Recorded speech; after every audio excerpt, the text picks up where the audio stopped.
Winter's grip choked the Montana plains, the land brittle and breathless, as if the earth itself had forgotten how to exhale. The air hung sharp and motionless, slicing through Eliza Morrow's woolen coat as she trudged toward the barn, her boots crunching snow that felt like shards of glass underfoot.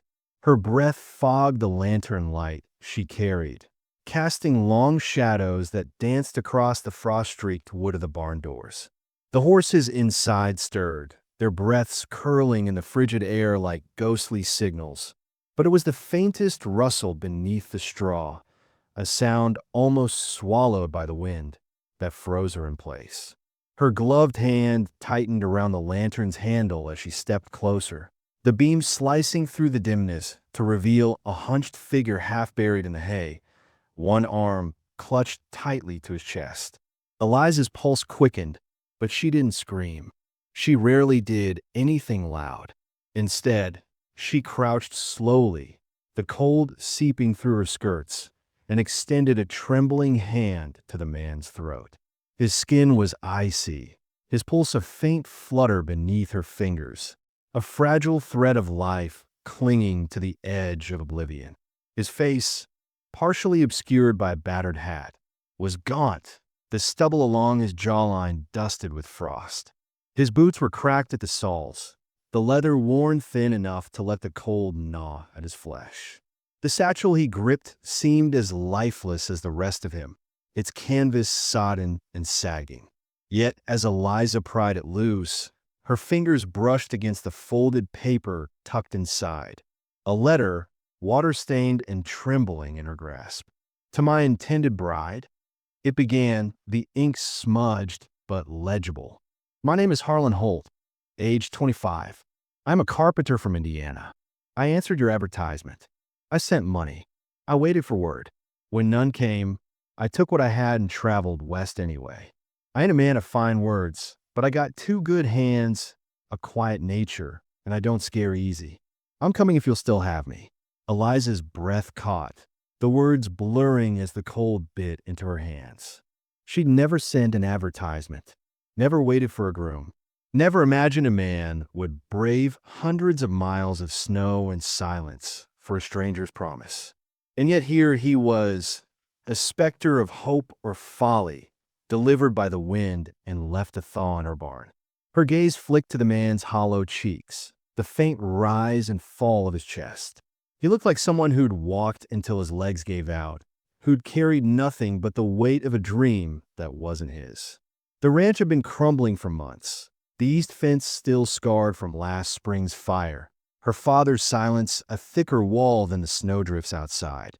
Now this mystery, this stranger, clutched a letter meant for a woman who didn't exist. Eliza's throat tightened. Who was he? And what would his answer cost her? She dragged the spare horse blanket from the tack room, her movements brisk but deliberate, tucking it around his shoulders. His hand twitched, the letter slipping from his grip to land at her feet. Harlan, she whispered the name aloud, testing its shape on her tongue. It sounded like something steady, something forgotten. She knelt again, pressing warm water to his lips, her voice barely audible over the groan of the barn beams. You're safe here. The words felt like a vow or a lie. Dawn would come soon, and with it, her father's heavy boots on the frostbitten ground. If he found Harlan, he'd call the sheriff or worse. Eliza's stomach churned. The ranch was hers to hold together, but this man, this quiet, desperate man, felt like another splinter in its rot. Save him and risk everything. Leave him and become as hardened as the land itself. Outside, the wind howled, as if the plains themselves were warning her, choose. Harlan woke to warmth that had nothing to do with fire. It was Eliza's hands, steady, deliberate, as she tilted a tin cup to his lips, the broth steaming faintly in the dim barn light. His throat burned, raw from smoke and silence, but he drank without hesitation, watching her face as she hovered close. She didn't speak, but her eyes tracked him like a mare assessing a newborn foal, cautious but unwilling to look away. When he finished, She took the cup and turned to leave, her boots crunching straw into dust. He mumbled thanks, voice gravelly, but she was already gone, swallowed by the pre-dawn gray. By noon, he was upright, moving. The ranch demanded it. Eliza had left a stack of tools near the bunkhouse door, and Harlan understood unspoken invitations. He split logs without waiting for instructions, the axe biting wood in sharp, rhythmic bursts. By dusk, he'd patched the chicken coop's hinge with a scrap of iron he'd found rusting near the smokehouse. His fingers blackened with grime, but precise. He worked like a man who'd spent his life repaying debts he couldn't name, his movements efficient, his silence thicker than the winter air. Eliza watched him from the porch, her breath fogging in front of her.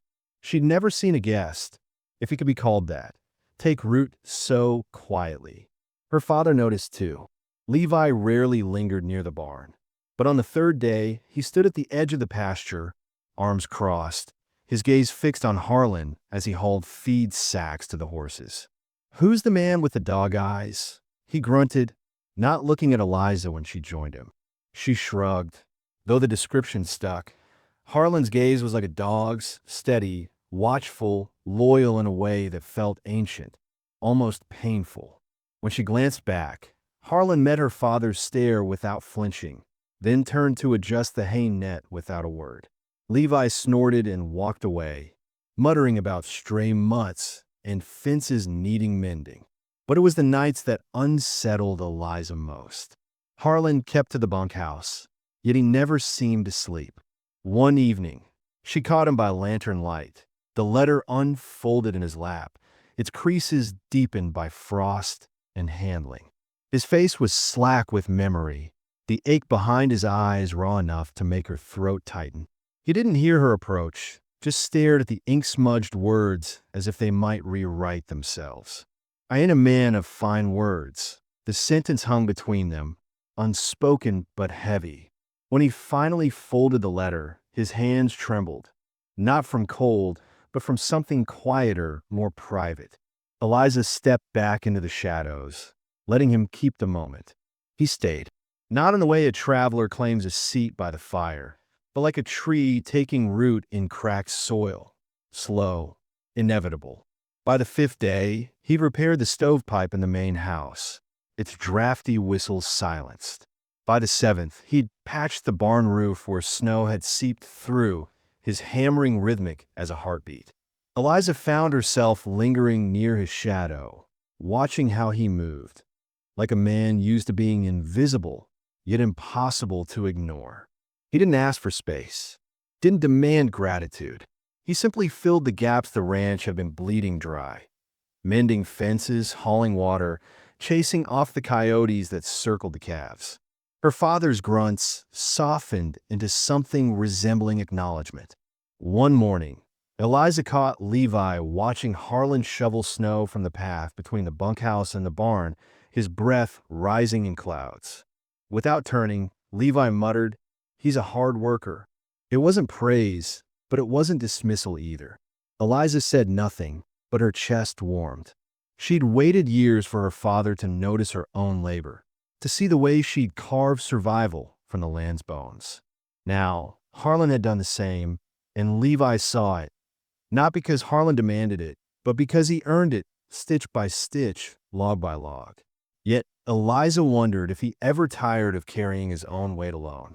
One night, she brought Stu to the bunkhouse and found him staring at the letter again, the paper trembling slightly in his grip. "She never wrote back," he said suddenly, his voice low, as if confessing a sin. Or maybe she did, and the wind ate her words. Eliza sat across from him, the bowl cooling between them. "Would it matter?" she asked. He looked up, his slate-gray eyes hollowed by firelight. "No," he said after a long pause. "Not anymore." But the way his fingers lingered on the letter's edge told a different story. A man clinging to the ghost of a promise, even as he built something new from ash. By the ninth day, the ranch had begun to breathe again. The east fence stood straight, its posts no longer leaning like drunks. The chickens clucked over their repaired coop, and the horses nickered when Harlan passed, their noses nuzzling his pockets for apples he always seemed to have. Eliza caught herself smiling at him. Small, fleeting things, and he'd smile back, brief and lopsided, like joy was still a foreign language he was learning. Still, the letter lingered. It sat in his coat pocket now, worn thin at the folds, as if its existence had become a habit he couldn't break. Eliza never asked about it again, but she saw how his fingers brushed it sometimes, like a talisman or a wound. He stayed quiet, but the ranch didn't need his words. It needed his hands, his stubborn refusal to leave, and the way he looked at her, not as a man claiming ownership, but as someone who'd finally found a place worth holding on to. The snow fell heavier that week, but Harlan didn't slow. He shoveled paths, salted steps, and hauled wood until the bunkhouse stove glowed red. Eliza found herself watching him less like an outsider and more like someone learning the shape of a future she hadn't known she wanted. On the 12th day, as the wind howled down from the hills, she brought him tea and found him asleep on the cot, the letter tucked beneath his pillow. For the first time, his face was slack with peace, not grief. She set the cup down, pulled the blanket to his chin, and whispered, "You're here," before slipping back into the storm. He never said thank you. He didn't need to. The ranch had become a living thing again, and Eliza knew, without doubt, that Harlan Holt wasn't passing through. He'd arrived, not with bells or vows, but with calloused hands and a silence that spoke louder than any promise. Days blurred into labor, the kind that etched itself into muscle and breath. Harlan moved like a shadow at Eliza's heels, a presence that neither demanded attention nor faded into the background. He mended fences with a patience that defied the biting wind, his calloused hands coaxing splintered wood back into shape. He oiled hinges until the creak of the feed room door became a sigh instead of a wail. At dusk, he warmed his hands over the stove while Eliza stirred pots, their silhouettes merging in the firelight like two halves of a single story yet to be written. He never asked for more, never claimed a place. But the ranch began to breathe again, wood stacked in neat pyramids by the bunkhouse, troughs scrubbed clean enough to hold spring rain, snow shoveled from paths Eliza had long ago surrendered to drifts. The land, once brittle with neglect, hummed faintly beneath the weight of renewal, as though it, too, had forgotten how to hope. Her father's silence thickened like ice on a frozen pond.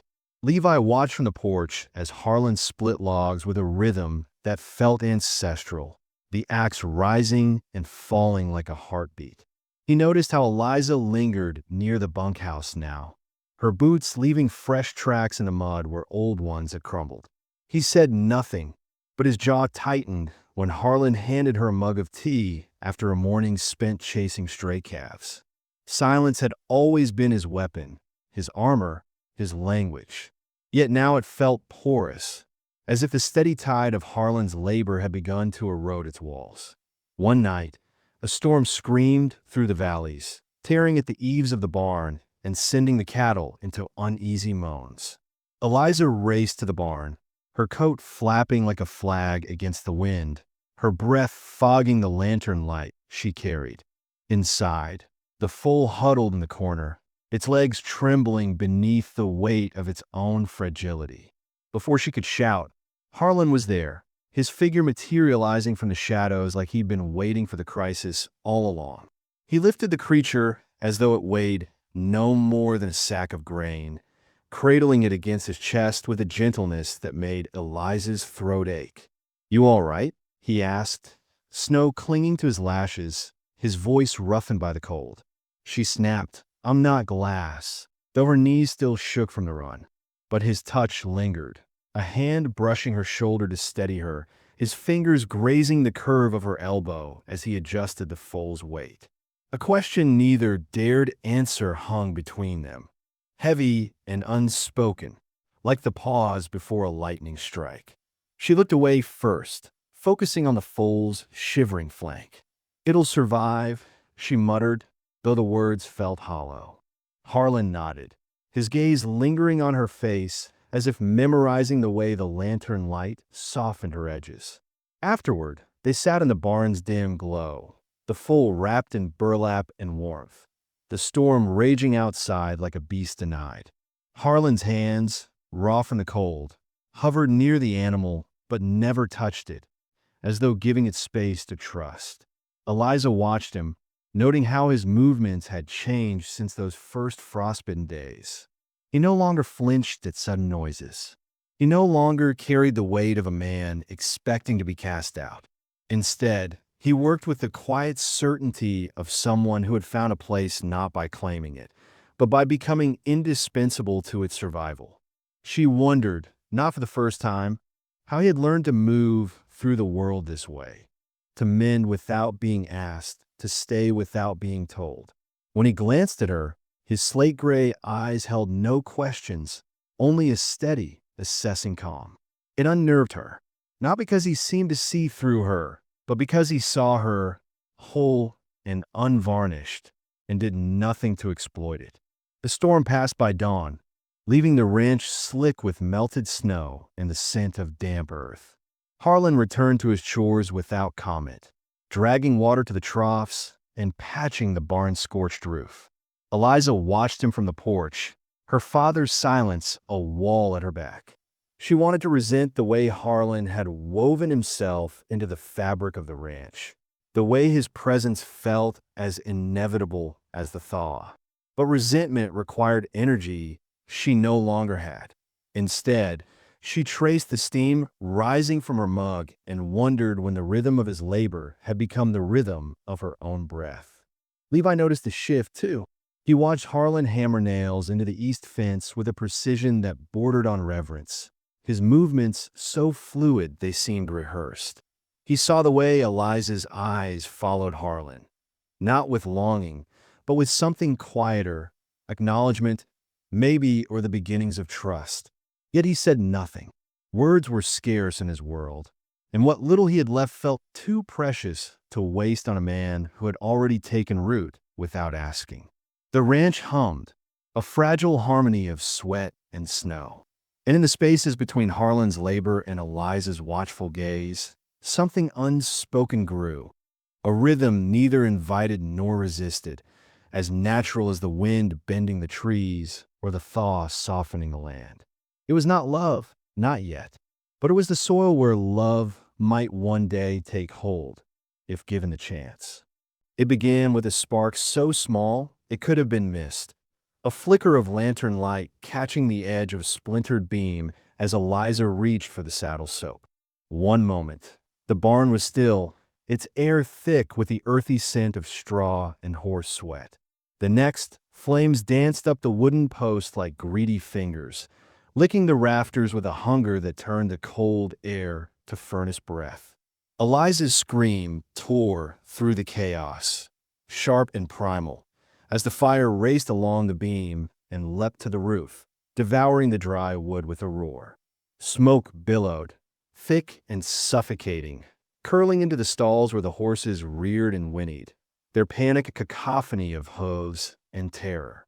Harlan burst into the inferno before Eliza could even process the heat. He moved like a man possessed, his coat flapping behind him as he swung the axe, hacking at the burning beams to clear a path. The horses bolted past him, their eyes wide and steaming, but he didn't flinch. Instead, he vaulted into the stalls, one by one, dragging the trapped animals to safety with a strength that seemed to defy his lean frame. Eliza followed, coughing until her ribs ached, her lungs seared by smoke as she stumbled after him. Together, they freed the panicked herd, their movements frantic and synchronized, until only the mare and her trembling foal remained. Harlan didn't hesitate. He vanished into the smoke, his silhouette swallowed by the swirling haze. Eliza's heart lodged in her throat as she waited, the heat blistering her cheeks, the world reduced to the sound of crackling flames and her own ragged breaths. Then, moments later, he staggered back, the foal cradled against his chest like a newborn, its frail body shivering against his scorched coat. His face was streaked with ash, his hair singed, but his eyes, those slate-gray eyes, met hers with a quiet defiance. Eliza's throat tightened.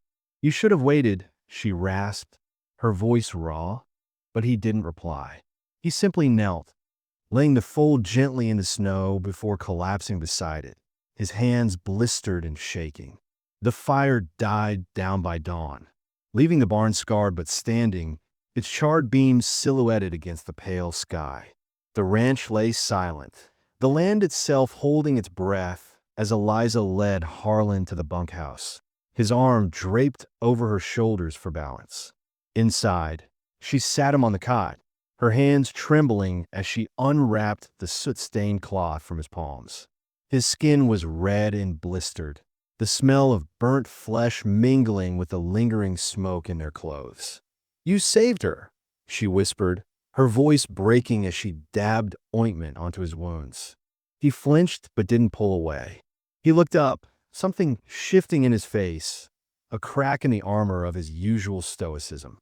"I move," he said, his voice hoarse, as if confessing a truth he'd carried for years. "But I've never stayed." The words hung between them, heavy and raw. Eliza's chest ached. She met his gaze, her own eyes glistening. "What if someone did?" she asked, her voice barely audible. Outside, the wind howled, but inside, the air felt charged, dense with the weight of everything unsaid. Harlan's hands, now wrapped in fresh bandages, hovered near hers, his touch tentative yet deliberate. "I don't know how to stay," he admitted, the admission trembling on his lips. Eliza leaned closer, her breath warm against his cheek. "Learn with me," she murmured. "This place, it needs us. I need you." For the first time, Harlan's composure wavered. He reached for her hand, his calloused fingers brushing hers, and pressed his forehead to hers, a gesture of surrender, of shared resolve. "I'll try," he whispered. "For you, I'll try." The storm outside had passed, leaving the land drenched and glistening under the faint glow of dawn. But within the bunkhouse, a new kind of warmth grew, one forged not in the heat of flames, but in the quiet, unyielding promise of two people choosing to stand together, even as the world around them threatened to burn. Dawn bled gold over the scorched barn, its beams blackened but upright, a skeletal testament to survival. The air still carried the acrid sting of smoke, mingling with the crisp bite of morning frost. Eliza stood in the bunkhouse doorway, the letter trembling in her hand like a relic of a life that had never been. Harlan watched her, his slate-gray eyes steady but shadowed with the weight of all they'd endured. The fire, the near loss of the foal, the unspoken truths that had begun to root between them. "Burn it," he said, his voice roughened by the night's smoke and the quieter fire smoldering in his chest. She hesitated, her fingers tracing the creases where the letter had been folded and refolded, its ink blurred by water and time. Then, with a breath that sounded like release, she fed the parchment to the embers in the stove. Flames curled around the words meant for another woman, erasing the phantom of a future that had never belonged to either of them. When she turned back, Harlan stepped closer, the distance between them narrowing like a tide, pulling them ashore. "Marry me," she said, her voice low and certain, stripped of romance, but heavy with purpose. There were no vows, no promises of eternal love, only the raw, unadorned truth of two people who had chosen to anchor themselves to the same fragile earth. He didn't ask why, didn't flinch at the starkness of her proposal. "Yes," he said simply, as if the word had been waiting in his throat for weeks, maybe years. The silence that followed was not empty, but filled with the unspoken. The ranch's slow breath returning, the ache of his blistered hands, the way her father's shadow had loomed in the house all night, a wall yet to be breached. Mabel arrived hours later, bundled in quilts and muttering about freezing her rear off for lovebirds who don't know enough to wait till spring. Her mule brayed in agreement, its hooves crunching snow as she dismounted. She took one look at their soot-streaked faces and singed coats and clucked her tongue. "Reckless love," she declared, though her eyes softened when she saw the way Harlan hovered near Eliza, his hands twitching as if to steady her without touching. They led her to the frozen stream where the ceremony would take place, the ice-rimmed water whispering beneath its brittle surface. Mabel produced a Bible from her satchel, its leather cracked with age, and cleared her throat. "Boy," she said, eyeing Harlan over her spectacles, "you better mean this." He nodded once, his jaw set. "I do." The vows were spoken under a sky streaked with lavender and gold, the land itself leaning in to listen. Mabel's voice was slow and sure as she read the words, calling them husband and wife before the frost melted on their boots. There were no rings, no blessings from the porch where Levi stood motionless, his hat pulled low and hands tucked into his coat like he was bracing against more than the cold. Eliza's father didn't speak, but his gaze drifted to the smokehouse, the barn, the faint outline of the east fence Harlan had rebuilt. When his eyes landed on Harlan, there was no warmth, but neither was there outright rejection, a flicker of grudging acknowledgement in the set of his shoulders. Afterward, Harlan bent his head, not to kiss her, but to press his forehead to hers, a gesture of stillness and promise. Their breaths mingled in the air, warm and fleeting, as they walked back to the bunkhouse side by side. Their footprints merged in the snow, shadows stretching long behind them like twin roots reaching into thawing soil. As they crossed the yard, Levi stepped onto the porch, the door creaking shut behind him. He didn't call out, didn't raise a hand in greeting, but when Harlan paused, Eliza shook her head.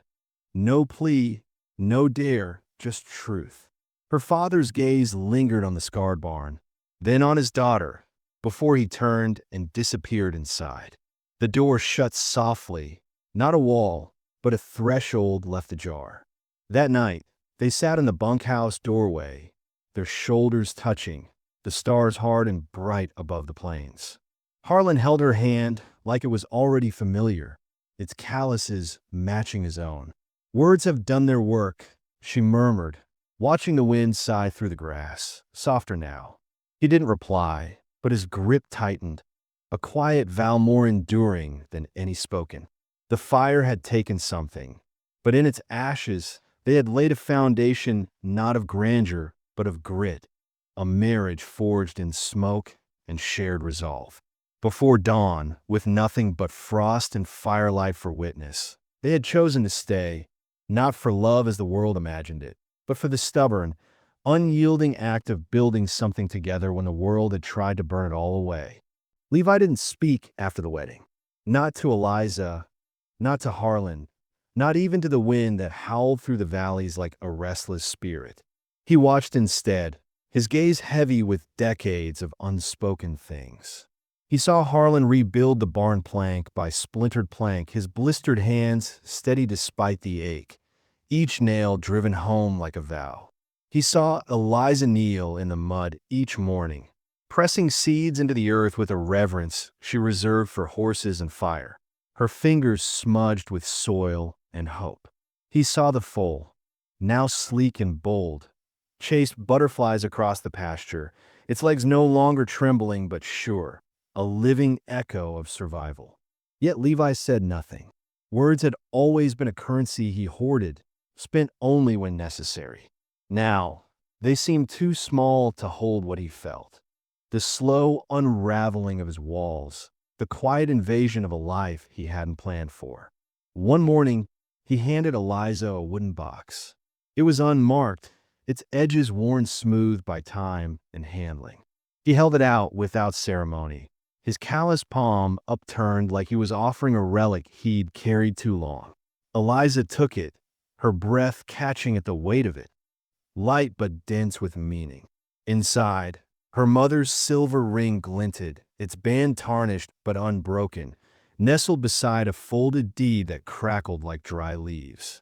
She traced the ring's edges, her throat tightening.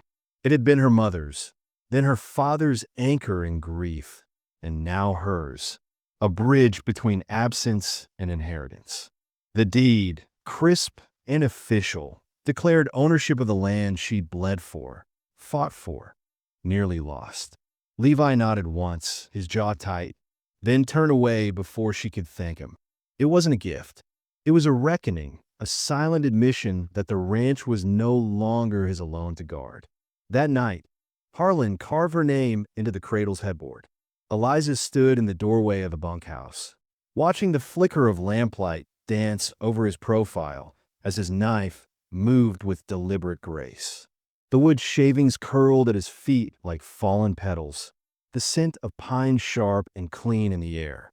Eliza, he etched, the letters strong and unadorned, their curves softened by his touch. She traced them later, her fingertips lingering on the grooves, the weight of her belly pressing against the cradle's edge. The child inside her stirred, a secret she'd kept coiled tight, waiting for the right moment to unfurl. She hadn't told Harlan yet, not because she feared his reaction, but because the truth felt too vast, too fragile to name aloud. Instead, she let her hands map the cradle's grain, imagining tiny fingers grasping its rails, a voice that would one day call Harlan father. But when thunder rolled in the distance, low and brooding, Harlan gripped her hand. His calluses rasped against her skin, grounding her. "Storm's coming," he said, his voice a rumble that matched the sky. She nodded, her gaze fixed on the horizon where bruised clouds gathered. Not just the weather, no. The air itself felt charged, thick with the weight of things unsaid. The storm was in the silence between her and her father, in the secret she carried. In a way, Harlan's thumb now brushed her knuckles, as if he could sense the tremor beneath her calm. The thunder grew louder, a drumbeat echoing the pulse in Eliza's throat. She thought of her mother, of the ring in a box, of the deed that bound her to this land. She thought of Harlan's blistered hands, the cradle's unfinished edges, the foal's unsteady first steps. And she thought of the child within her, a life already tethered to this place, to these people, to the stubborn, unyielding love that had taken root in smoke and silence. When lightning split the sky, Harlan pulled her closer, his arm a steady warmth around her shoulders. "It'll pass," he murmured, though his grip betrayed his doubt. Eliza didn't answer. She simply leaned into him, her palm covering his where it rested on her belly. The storm was coming. Yes, but so was spring, so was the child, so was the future she could feel pressing against her ribs like a promise. The wind howled, rattling the shutters, but inside, the cradle waited, its headboard bearing her name like a benediction. Outside, the first drops of rain began to fall, sharp and cold. Inside, Eliza held her breath, ready to let the storm break. Rain lashed the roof in sheets, drumming like a war chant that shook the rafters of the bunkhouse. Eliza stood at the window, her hand resting on the curve of her belly, the storm outside mirroring the quiet tempest within her. The glass blurred with each downpour, distorting the silhouette of the barn where Harlan had spent the evening securing loose planks against the wind. He stood behind her now, his warmth a steady presence, his calloused fingers brushing her shoulders as if anchoring her to the moment. "It'll pass," he murmured, his voice low and certain, though his gaze lingered on the horizon where lightning split the sky. She nodded, but the tension in her spine didn't ease. Storms always passed, but the scars they left, the cracks in wood, the ache in old wounds, the unsaid words festering in silence, were harder to mend. By dawn, the rain had softened to a mist, the land glistening under a pale sun that peeked through fractured clouds. Eliza stepped into the barn, her boots squelching in the damp straw, and froze. Her father stood at the center, his broad frame silhouetted by the slats of morning light. In his hands, he held the cradle Harlan had carved over weeks, its headboard etched with her name in careful, unadorned strokes. The unfinished rail, a gap Eliza had noticed but never mentioned, was now filled, the grains seamless where Levi's addition met Harlan's work. "I added the last rail," he said, his voice gruff but not unkind, as though the words were foreign on his tongue. The cradle trembled slightly in his grip, a man unaccustomed to offering anything but commands. Eliza stepped closer, her breath catching at the sight of his hands, knuckles rough from decades of labor, now stained with sawdust and the faint smudge of wood oil. For years, those hands had built fences and barns, but never bridges between them. "I didn't know how to be a father to a girl who didn't cry," he admitted, his throat working as he swallowed. The confession hung in the air, raw and unpolished. Eliza's chest tightened. She thought of her childhood, the nights she'd bitten her lip bloody to stifle sobs after her mother's death, the way Levi's silence had taught her to swallow grief like a bitter pill. "Strength isn't silence," she said softly, her voice steady despite the ache in her ribs. He looked up then, his eyes, so like hers, sharp and weathered, drifting to the swell of her belly, then to Harlan, who lingered in the doorway, his presence a quiet sentinel. No handshake, no apology, just a nod, stiff but deliberate, as Levi set the cradle down. His fingers lingered on its edge, a gesture too subtle to name, before he turned and strode toward the fields where newborn calves blinked in the grass, their wobbly legs a mirror of the foal he'd once watched chase butterflies. Outside, Harlan hammered the final nail into the front gate, the rhythmic clang echoing like a heartbeat. Eliza followed the sound, cradling the cradle in her arms, its weight both physical and symbolic. She laid it beside the window, where the breeze carried the scent of wild sage and pine, the same fragrance that had clung to her mother's quilts. Sunlight spilled over the crib's edges, illuminating the grooves Harlan had carved, the rails Levi had finished, and the space where a child would soon sleep. A living thread stitching 3 generations together. The ranch hummed with the aftermath of rain. Mud-slick paths, glistening leaves, the low murmur of water trickling into troughs. Harlan joined her, his hand finding hers, calluses rasping against her skin. "It's ready," he said, not just of the cradle, but of everything. The gate, the truce, the fragile, stubborn hope taking root in the thawing soil. Eliza leaned into him, her gaze drifting to her father in the distance, his back bent as he worked the east field, his movements slower but deliberate. The storm had washed something clean, though neither of them spoke of it. Instead, they stood in the doorway, watching the land breathe anew, the cradle waiting like a promise kept. Spring softened the land like a breath held too long, finally released. The Montana plains, once brittle and frostbitten, now shimmered with the tender green of new grass, the air thick with the scent of thawing earth and wild sage. Eliza's hands rested on her belly, her palms cradling the secret life within as she rocked gently on the porch swing. Its wooden frame creaked with each sway, a familiar rhythm that matched the quiet hum of the ranch.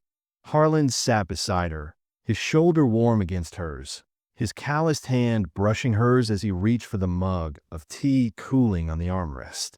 The sky stretched endless above them, streaked with lavender and gold as the sun dipped low, painting the horizon in hues of fire and hope. "Do you think we'll be enough?" Eliza asked, her voice barely louder than the rustle of leaves in the breeze. Her gaze drifted to the fields where her father worked in silence, his figure bent over the east fence, hammering nails with a deliberate slowness that felt like an apology. Beyond the pasture, Mabel's mule brayed in protest as she scolded it for lagging, her voice carrying on the wind like a thread stitching the day together. Harlan kissed her temple, his lips lingering against her hairline, the gesture a quiet anchor. "We already are," he said, his thumb tracing circles over her knuckles. The thunder rumbled again, far off across the hills, But this time it didn't sound like a warning. It felt like a hymn, a low, resonant chant of renewal, as though the land itself was singing its approval. The ranch hummed, not perfect but alive. The barn stood scarred but sturdy, its scorched beams patched with fresh wood Harlan had planed by hand. The foal, now sleek and bold, galloped in loose circles near the fence, chasing butterflies with legs still too long for her body. Chickens clucked over the repaired coop, and a garden Eliza had planted beside the porch thrived, sprigs of rosemary and thyme scenting the air. Even the bunkhouse, once a symbol of Harlan's tentative foothold, now served as storage for tools and blankets. Its door left ajar, as if inviting the world inside. Eliza smiled as the child within her kicked, a sharp, insistent nudge that made her laugh. Harlan's eyes lit up, his usual stoicism cracking into something softer, brighter. "Already got your stubbornness," he murmured, pressing his palm to the curve of her belly.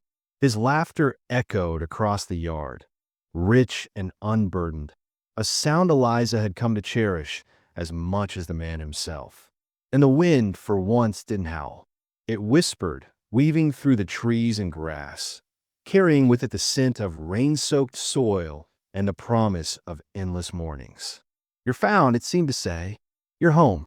Her father's shadow fell across the porch as he passed, his hat pulled low, but he paused long enough to nod at Harlan, a gesture neither warm nor cold, but deliberate. A truce, perhaps, or the first roots of something deeper. Mabel's scolding faded into the distance, replaced by the soft clatter of pans from the kitchen window, where the quilt her mother had stitched lay folded on the sill, its migrating geese pattern catching the fading light.